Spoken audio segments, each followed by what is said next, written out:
Yeah. The question is whether you're affecting the fascia or whether you're affecting their proprioception. All of these tools are great to wake up the nerves. We all have dead areas. If I take this gentleman's forearm right here, very well trained, all of this, boy, that muscle is in really good condition. Just put your arm down on the table.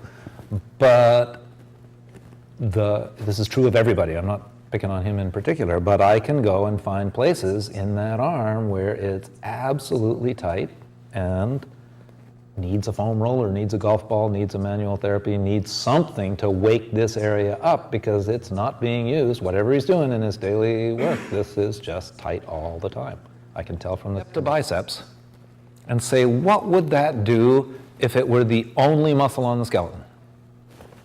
Well, if the biceps were the only muscle on the skeleton, we didn't get a skeleton over here, did we? That's okay. It's a supinator, and it's an elbow flexor, and some kind of weak diagonal flexor of the shoulder. And then we walk away saying, that's a biceps. We know what a biceps is now. But a biceps never works alone. Never, ever, ever, ever, ever. Is it the only muscle that's affecting the skeleton? So that's one way to know a biceps, but it's not the only way to know a bicep. However, the whole concept of a biceps is the result of taking a knife and carving everything out around the biceps away from it.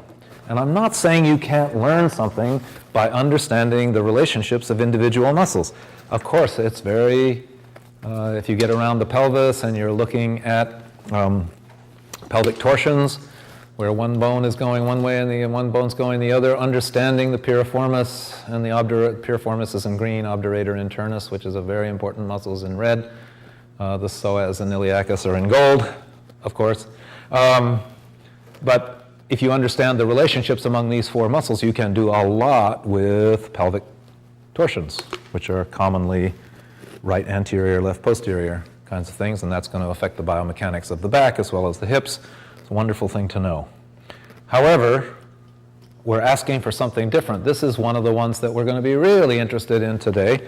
This is the superficial front arm line, and that's the pectoralis major that I'm going around. This is not an unembalmed cadaver. This is an embalmed cadaver.